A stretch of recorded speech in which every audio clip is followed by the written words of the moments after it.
My name is Paminas Wainaina, and I'm the head of recruitment at Corporate Staffing Services. In today's session, we are going to look at a very common question, during the end of the interview. An employer will ask you, when are you available?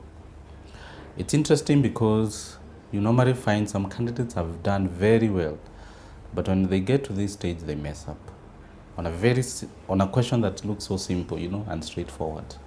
So how do they mess up? It's given that whoever you are working for, you have their terms of engagement. You have a contract. You have a contract that stipulates that if you are to leave or if you are to be, terminated, the other party is supposed to do A, B, C, D. So you find if you're on probation, you're supposed to serve 7 days notice. If you're a permanent employee, the contract will require that you give a 30 days notice or payment in lieu. So, however, what do you find a candidate? They are so desperate to move because of one is on another. So they come and say, I'm available in the shortest time period. So what does that tell a potential employer? Number one, it doesn't really portray you as a professional. Because if I look at your CV and I see you've worked for this institution for 2 years, but you're telling me you can be available tomorrow, does that mean when you join my organization, you're going to do the same? So that's something you need to think about.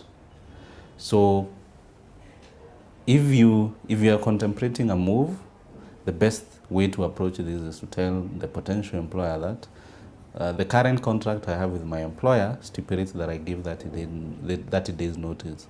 And furthermore, I would want to ensure I do a proper handover, to ensure that there's smooth handover. So that way someone will look at you and say, well, not only is this someone professional, but also they're also mature. And they also know, even you, when they get, another opportunity or they're to leave the organization for any reason, they're also going to adhere to the terms of the contract.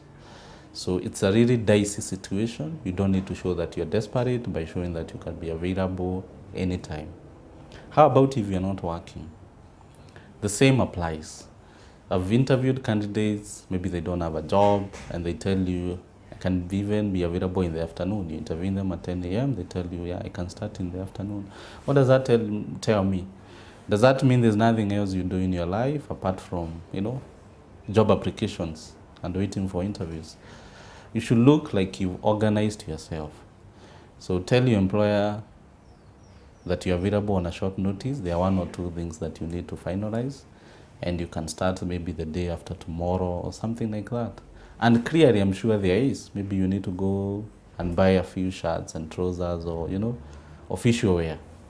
I'm sure that will take you some days as really coming out as someone desperate. So how you portray yourself, with this question is really important. And we either showcase you as a professional or really someone desperate to join the organization at any means. And I can tell you, when people sense that you're desperate, then you've already lost ground when it comes to negotiating.